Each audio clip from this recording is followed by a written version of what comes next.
Top FM. More music variety. Top. Assalamualaikum warahmatullahi wabarakatuh. Dan Top Mania kembali lagi bersama Sabet ya. Kali ini kita masih dalam acara Inspirasi Hikmah Ramadan ya. Dan kali ini kita sudah kembali lagi bersama narasumber kita ya, yang asik sekali begitu. Oke, karena beliau kebetulan juga lumayan sibuk ya Pak ya. Sesuai dengan materinya, beliau orang yang sangat produktif, sehat juga sehat, saleh juga sangat saleh insya Allah ya Pak ya. Ya, maka dari itu di minggu ini khusus ya, berturut-turut beliau hadir 2 kali begitu ya. Kalau kemarin kita masih menyangkut spiritual ya, kali ini kita lebih menekankan kepada produktivitas dan juga kegiatan sehari-hari kita begitu ya.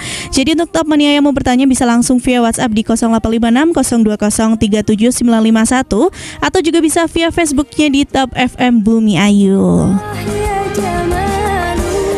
Dan ini penting banget ya, kalau misalkan Top Mania memang belum mendownload aplikasi radio dan sebagainya, gampang banget ya. Caranya cukup diklik search via Google ya.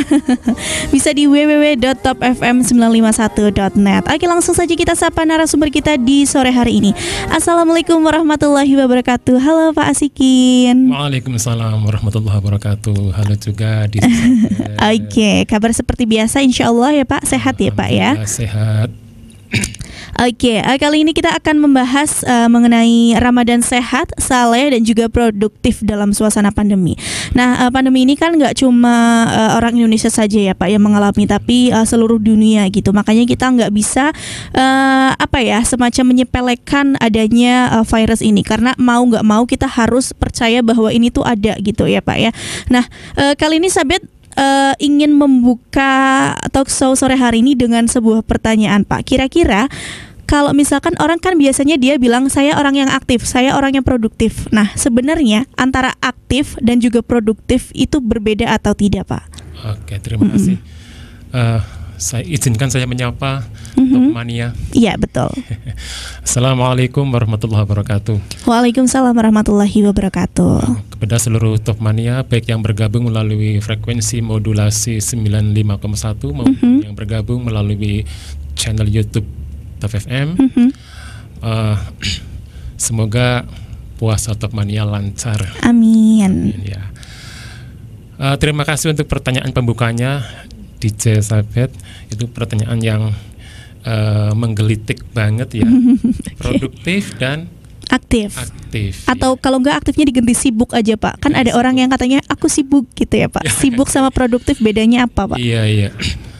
Kalau konotasinya kalau menggunakan 2 kosakata yang tadi, diksi produktif dan aktif, kita kemana membawanya? Ya, jadi kemana? Apakah ke hal-hal yang positif, ya, atau ke hal-hal yang tidak positif? Tapi tadi segera diralat ya. Iya. Apa aktif sibuk dengan diksi sibuk? Baik. Untuk menjawab atau membahas sekelumit tentang 2 diksi kata tersebut, karena ini tetap berkaitan dengan bulan Ramadan khususnya, maka kita harus punya pijakan dulu.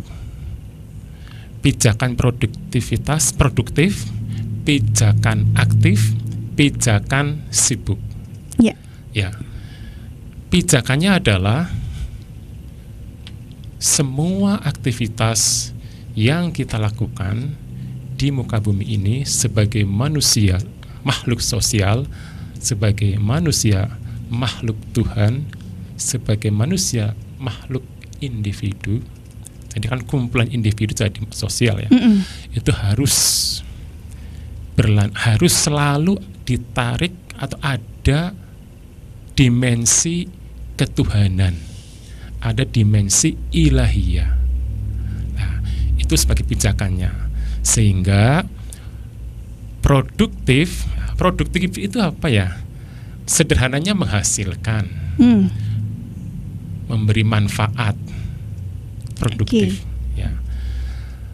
Aktif, ya, kalau digabungkan menjadi produktif dan aktif, maka maknanya jadi saling melengkapi atau komplementer. Karena tadi produktif menghasilkan sesuatu yang bermanfaat. Ya, jadi ya dari mana? Dari aktivitas, produk dan aktif. Produktif dan aktif gitu. Lah, mana sih? Apa ada bedanya? Nah, ketika diturunkan kata aktif menjadi sibuk, sibuknya yang seperti apa dulu? Ya, sibuk untuk bisa menjadi sosok atau pribadi yang produktif. Kalau pakai bahasa syariat, yuntafa'u bih lah, memberi manfaat. Ya, itu jadi sibuk yang produktif. Tapi kalau kemudian sibuknya tidak memberi manfaat, justru memberikan mudorot, kerusakan, bahkan jadi bukan produktif, kontraproduktif. Begitu. Jadi aktivitas ini diarahkan kemana? Nah, aktif itu adalah kegiatannya. Kegiatan itu kan kata sifat ya, kegiatannya. Sedangkan produktif itu hasil dari outcome-nya, output dan outcome-nya. Aktif itu bagian dari prosesnya. Nah, gitu. Saya kira penjelasannya itu. Nah, untuk menjelaskan atau memberi wacana supaya agak lebih luas lagi membahas atau menjawab pertanyaannya DJ Sabet tentang aktif dan produktif, serta saya tambah aja jadi sibuk.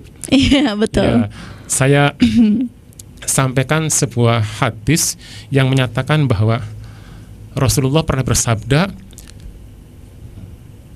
camkanlah 5 perkara sebelum datangnya 5 perkara. Yang pertama, masa muda sebelum datang masa tua. Yang kedua, masa sehat sebelum datangnya sakit. Kemudian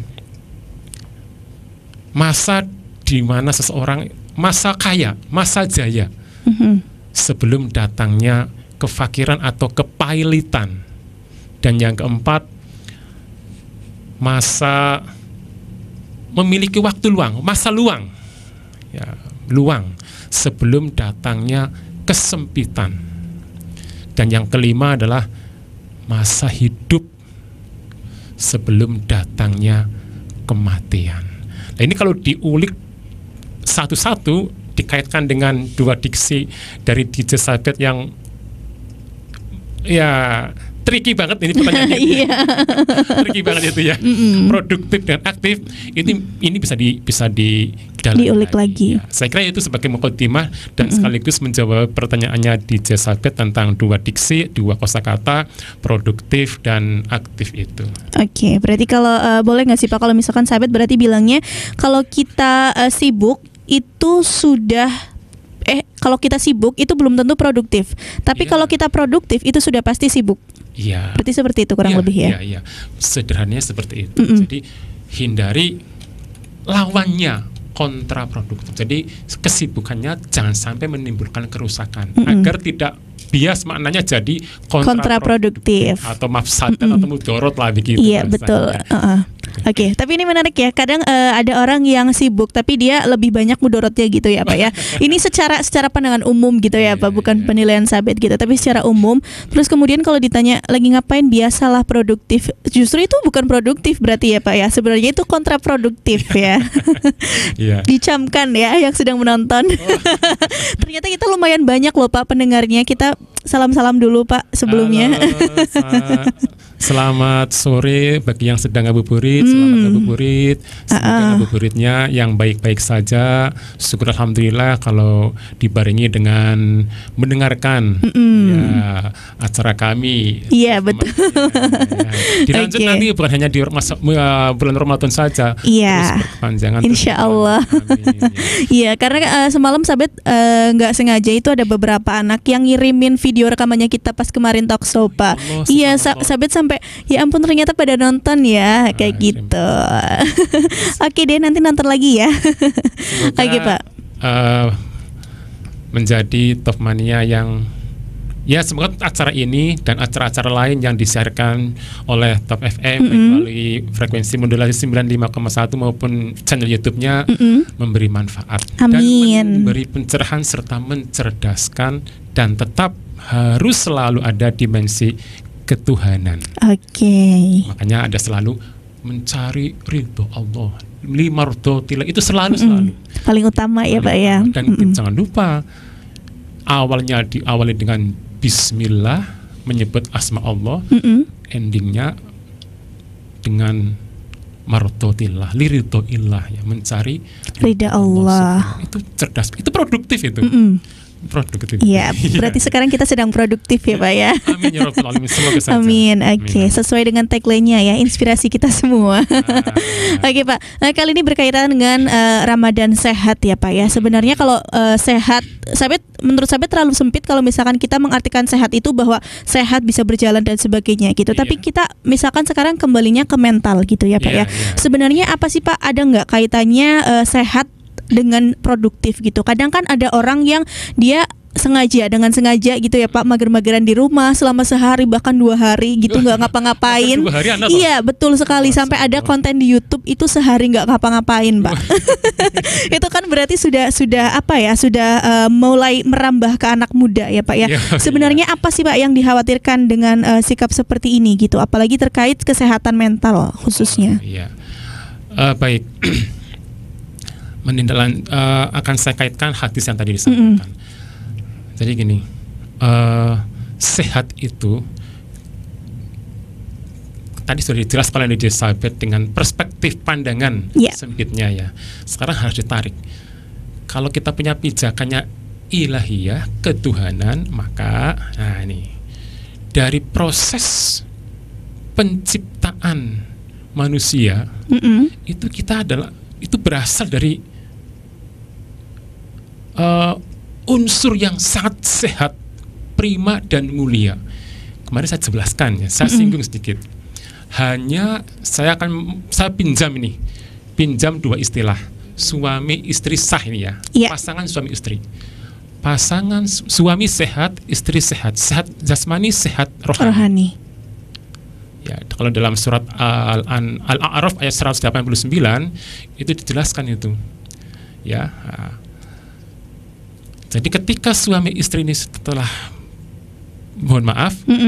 bercampur ya secara ilmu, dulu belajar biologi ya. Iya, insya Allah gitu ya, belajar biologi.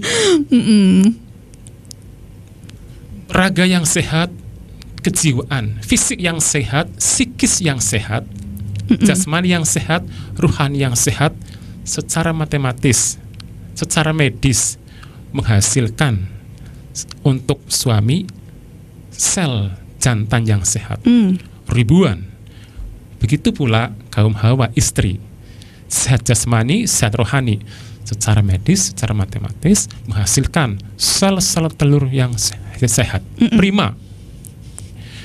Di antara ribuan bahkan jutaan sel jantan dan sel telur itu hanya ada satu loh, satu sel jantan, satu sel telur yang bertemu dan pertemuannya menjadikan apa, pembuahan ya. Iya, yang berhasil dibuahi. Itu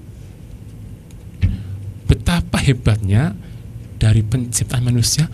Embrio kita itu embrio super, embrio mulia, embrio sehat, berasal dari jiwa yang sehat, raga yang sehat. Satu. Nah, itu jadi pijakan. Sekarang kita turunkan ke sehat gitu ya. Apa itu sehat? Sehat itu kan kalau semua jasmani dan rohani berfungsi secara bukan hanya normal tapi maksimal. Bukan hanya normal tetapi maksimal. Kalau dalam sholat apa maksimalnya? Khusyuk dan tumakninah.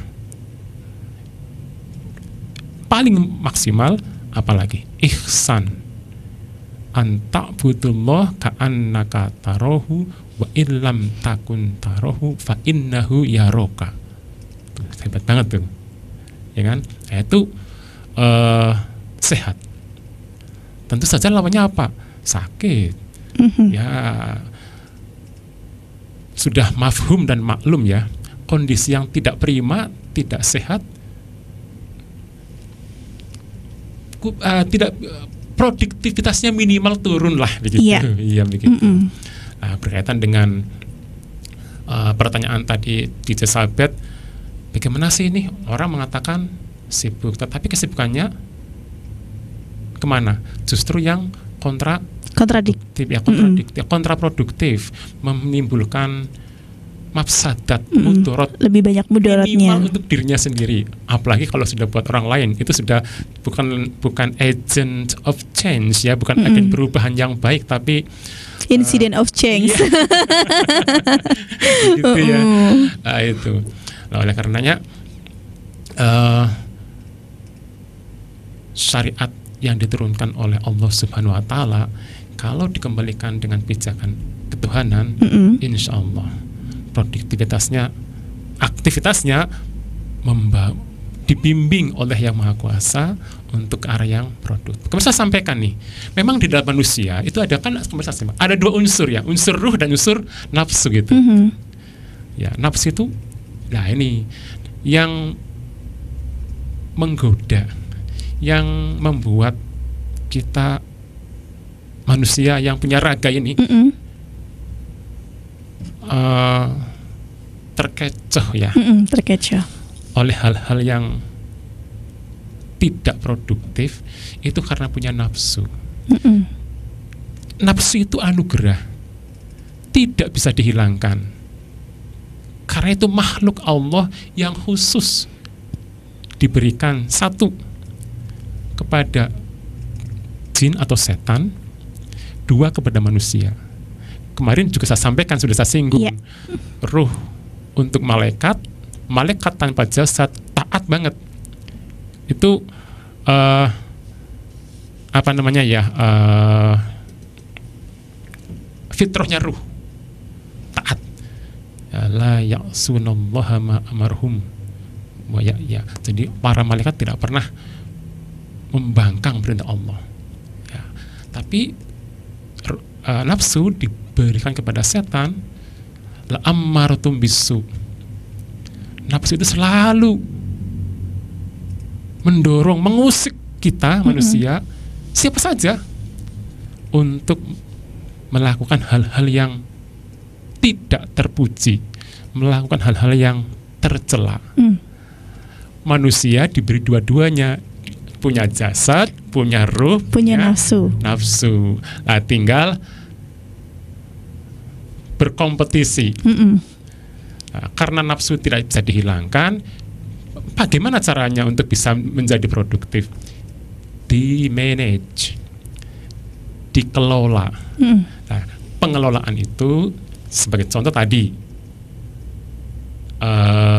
hadis Rasulullah yang saya sampaikan, 5 perkara. Ada masa muda sebelum datangnya, jagalah masa mudamu sebelum masa tuamu. Loh, cah milenial, generasi milenial nih. Ya, kalau dalam kajian nasional ya, ada istilah bonus demografi, Mbak. Bonus demografi itu sebuah kondisi di mana negara kita Indonesia pada tahun 2045 memiliki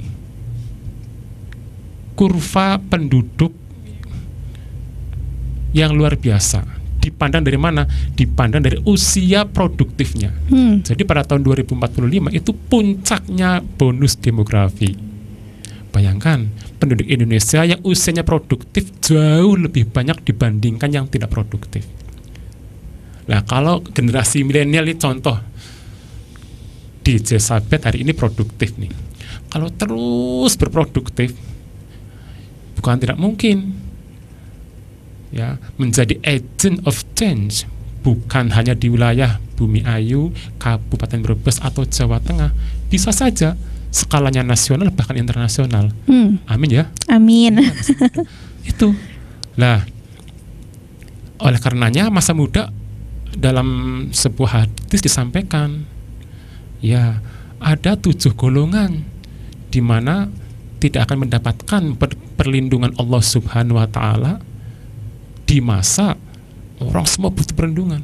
Wah, 7. Salah satu di antara golongan itu adalah pemuda yang hatinya mu'allaqun bil masajid, yang hatinya selalu rindu dengan masjid untuk beribadah, bukan tidur gitu. Iya. Beribadah ya. Gitu kira-kira ya. Jadi menjawab pertanyaan tadi sahabat tadi. Gitu. Oke, berarti yang tadi Bapak bilang yang menang antara nafsu atau ruh dan sebagainya itu nanti hasilnya atau outcome-nya berarti nanti ke yang solehnya itu ya Pak ya? Ya, jadi ya ini bahasa ilustrasi saja. Iya. Ya, kan kalau istilah voting nih ya, ini ilustrasi. Voting ada 10 orang atau 100 orang nih voting. 50 plus 1 yang menang kan? Kalau imbang kan 50-50. Iya. Kalau ternyata ada 50 plus 1, yang menang sudah 50 plus 1 ini. Ya, jadi bagaimana kita memanage seluruh potensi ruh ilahiyah kita. Ya. Jadi semangat ketuhanan kita mendekat. Caranya gimana sih semangat ketuhanan mendekat, taqarrub kepada Allah Subhanahu wa taala. Dan dalam sebuah ada lagi hadis loh Mbak. Barang siapa yang mendekat kepadaku sejengkal, kata Allah ini hadis qudsi. Niscaya aku akan mendekat kepadanya 1 hasta. Barang siapa yang mendekat kepadaku 1 hasta, kata Allah, niscaya aku akan mendekat 1 depa. Barang siapa yang mendekat, ya, hai hambaku yang mendekat kepadaku dengan berjalan, aku akan mendekat kepada hamba tersebut sambil berlari. Wah, hebat banget.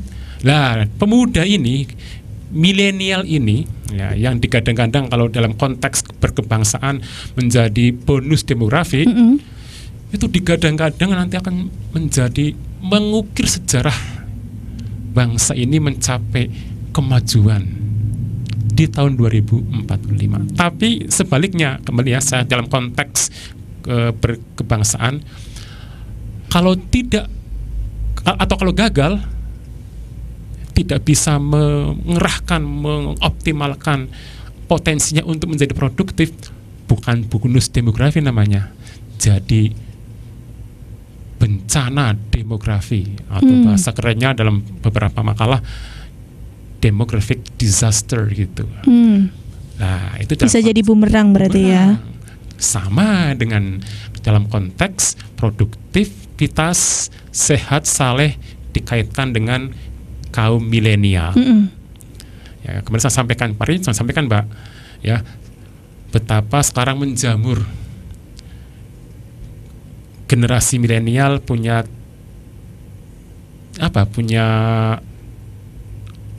semboyan manjada wajada. Bagus tuh, manjada itu semboyan produktivitas itu, manjada wajada. Ada lagi one day one juice.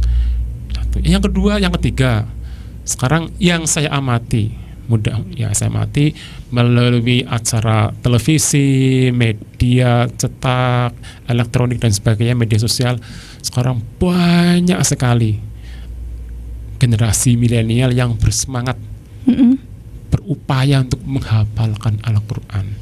Dan ketika ditanya oleh host atau siapapun ya, jawabannya sama. Aku ingin kelak di surga meletakkan mahkota untuk ayah bunda. Wah, itu konteks sehat, produktif, apalagi tadi? Soleh, yang dilandaskan dimensi ketuhanan atau ilahiyah. Sebaliknya, kalau yang kemudian mengeluangkan masa mudanya, memperturutkan ya nafsu pribadinya, ya, gejolak nafsunya, seperti yang bisa kita lihat, dimaklumi dan dipahami ya, bahwa sekarang generasi milenial sekarang ini difasilitasi oleh teknologi, tetapi juga disuguhkan hal-hal yang berpotensi sangat berpotensi bahkan menimbulkan hal-hal yang bisa meluluh lantahkan fisiknya, kejiwaannya, dan masa depannya. Berarti ini terkait dengan akhlak mungkin nggak Pak? Betul. Jadi ini kompleks sekali ini. Memang tema hari ini tema yang sangat kompleks. Iya, tapi relatable banget Pak sama kehidupan sekarang. Ya, Kita butuh banget iya. gitu. Iya, betul. Terima kasih loh untuk Top FM ini. Dan DJ-nya yang cerdik dan smart gitu ya, memilih tema gitu ya. Dan juga memilih narasumber. Gitu DJ Sabet, jawaban saya, semoga jawaban yang ya agak ngalor ngidul ini ya saya berupaya untuk menata sedemikian rupa ya gitu. Bisa diikuti oleh Top Mania semua. Oke, itu dia ya. Kalau misalkan ini Pak berkaitan dengan akhlak gitu ya. Sekarang itu kan banyak sekali orang yang nggak tahu ya Pak ya sebenarnya dengan sengaja atau tidak gitu. Mereka memvideokan diri mereka sendiri, kemudian melakukan ujaran kebencian ataupun berkata kasar begitu. Nanti kemudian diciduk polisi dan minta maaf seperti itu. Itu terulang kesekian kali kayak gitu ya Pak ya. Nah, menurut Bapak kira-kira kalau misalkan tadi dikaitkan dengan ilahiyah, berarti kita mungkin salah satunya lah Pak, akhlak gitu ya. Menurut Bapak, akhlak seperti apa sih Pak yang harus dimiliki oleh orang ataupun pemuda zaman now kayak gitu, orang-orang di zaman sekarang yang memang mereka dekat sekali sama yang namanya media sosial salah satunya. Iya. Saya ambil kata kuncinya media sosial ya. Ya, media sosial. Akan saya sampaikan dua pernyataan begini. Media sosial, untuk mengawalinya begini, ada sebuah makalah yang sangat amat relevan sampai kapanpun ya. Al-muhafadzatu 'ala salafis shalih wal akhdu bil jadidil aslah.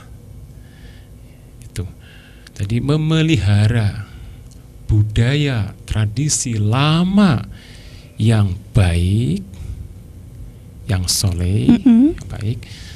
Tetapi dan yang kedua, ini prinsip ya ini.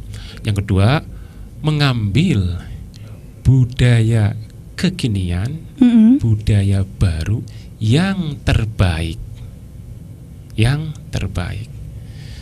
bahwa sekarang terjadi asimilasi akulturasi budaya sudah tidak bisa dielakkan. Itu sebuah keniscayaan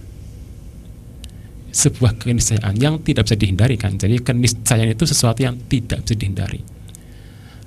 Tidak bisa dihindari. Apakah kemudian kita jadi permisif menerima semua tanpa ada saringan, tanpa ada filter? Tentu saja tidak, bukan itu. Oleh karenanya berbicara tentang media sosial,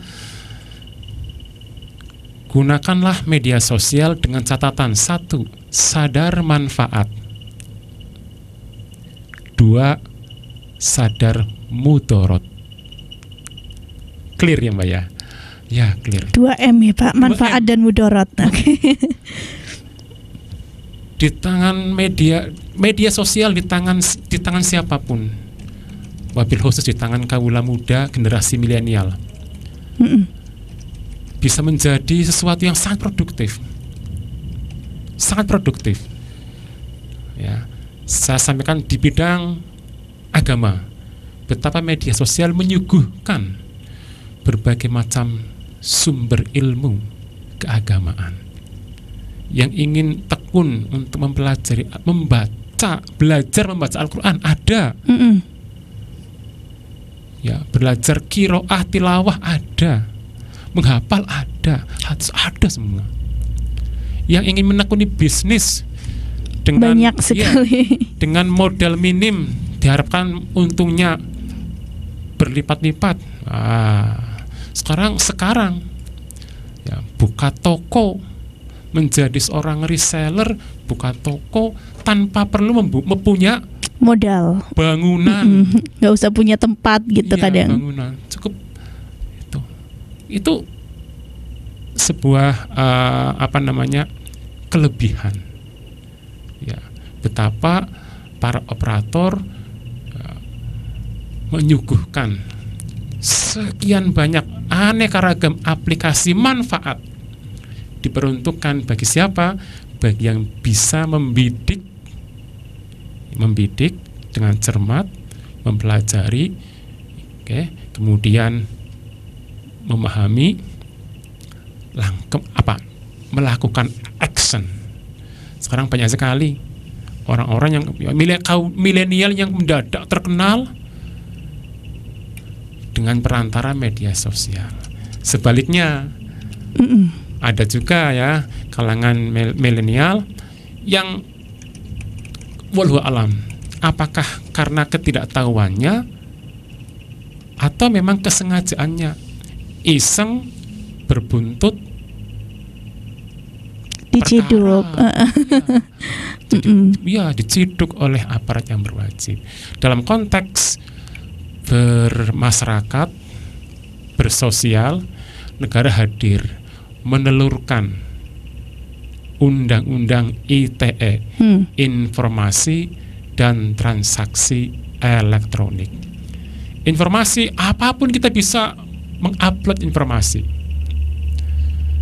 Wah, hari bulan Ramadan gini jadwal imsakiyah share. Wah, semua memberi manfaat. Ya, yang share alhamdulillah, yang membaca alhamdulillah bermanfaat. Contoh ini ya, itu informasi. Ada lagi yang share atau upload kata-kata mutiara. Ya, puasa tetap produktif.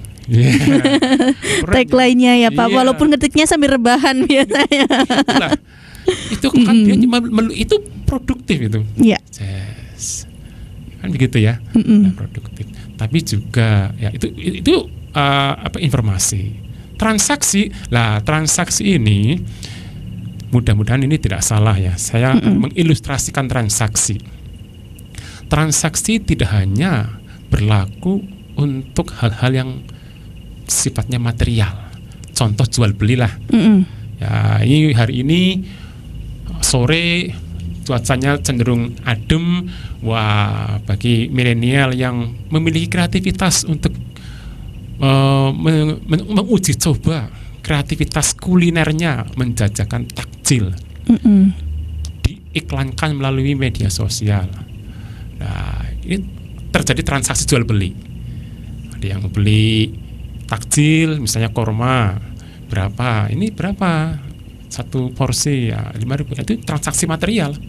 Tapi ada juga transaksi imaterial atau non material. Ya, contohnya apa ini? Percakapan itu. Ya. Pertukaran ide, pertukaran pemikiran, pertukaran paham. Itu juga transaksi. Nah, oleh karenanya negara memilah dan memilih, hadir, memberikan informasi. Ini loh transaksi jual beli. Ya, kita lihat tuh sekarang betapa